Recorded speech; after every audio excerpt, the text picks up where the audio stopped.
तो stable voice channel में आप लोगों का स्वागत है। आज की कहानी है रोचक कहानी। जिंदगी को समझना है तो पीछे देखो और अगर जीना है तो आगे देखो। कुछ समय पहले की बात है। एक गांव में एक ब्राह्मण रहता था। वह सुबह उठता, नहाता, पूजा करता, खाना खाता और फिर सो जाता था। उसके पास किसी भी चीज़ की कमी नहीं थी। खाना पकाकर देने वाली एक सुंदर सी पत्नी और 3 बच्चों का अच्छा परिवार था। सब कुछ होने के बाद भी ब्राह्मण के घर वाले इस बात से बहुत परेशान थे कि ब्राह्मण बहुत आलसी था। वह कोई भी काम खुद नहीं करता था और दिन भर सोता रहता था। एक दिन बच्चों का शोर सुनकर ब्राह्मण जाग गया और उसने देखा कि उसके दरवाजे पर एक साधु महाराज आए हैं। ब्राह्मण और उसकी पत्नी ने साधु महाराज का स्वागत किया और उन्हें भोजन कराया। भोजन के बाद ब्राह्मण ने साधु की खूब सेवा की। साधु महाराज उनकी सेवा से बहुत प्रसन्न हुए और उन्हें वरदान मांगने को कहा। ब्राह्मण ने वरदान मांगा कि मुझे कोई भी काम न करना पड़े और मेरी जगह कोई और मेरा काम कर दे। तब साधु उसे वरदान में एक जीन देते हैं और साथ में यह भी कहते हैं कि जिन को हमेशा व्यस्त रखना। अगर उसे काम नहीं दिया तो वो तुम्हें खा जाएगा। वरदान पाकर ब्राह्मण मन ही मन बहुत खुश हुआ और साधु को आदर के साथ विदा किया। साधु के जाते ही वहाँ एक जिन प्रकट हुआ।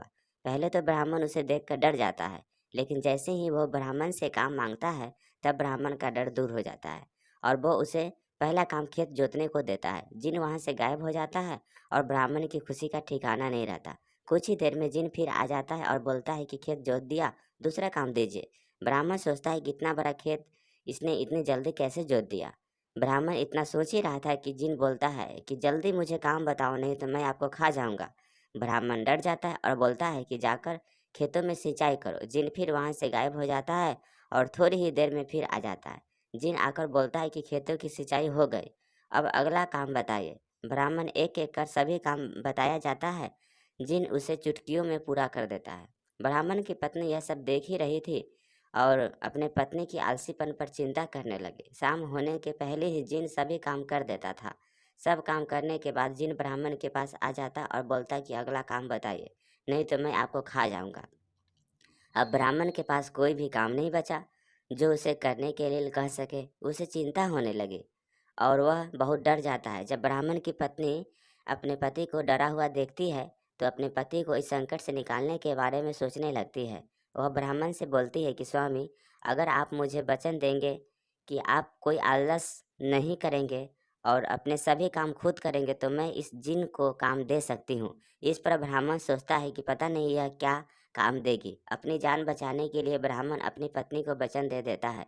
इसके बाद ब्राह्मण की पत्नी जिन से बोलती है कि हमारे यहाँ एक कुत्ता है, तुम जाकर उसकी पूंछ पूरी सीधा कर दो। याद रखना उसकी पूंछ एकदम सीधी होनी चाहिए। जिन बोलता है कि अभी यह काम कर देता हूँ। यह बोलकर वह वहाँ से चला जाता है। लाख कोशिश के बाद भी वह कुत्ते की पूंछ सीधी नहीं कर पाता और हार मान लेता है। हारकर जिन ब्राह्मण के यहाँ से चला जाता है। उस दिन के बाद से ब्राह्मण अपने आलस को छोड़कर सभी काम करने लगता है और उसका परिवार खुशी खुशी रहने लगता है। कहानी से सीख हमें कभी आलस नहीं करना चाहिए। आलस करने से हम मुसीबत में फंस सकते हैं। इसीलिए हमें आलस छोड़कर अपना काम खुद ही करना चाहिए।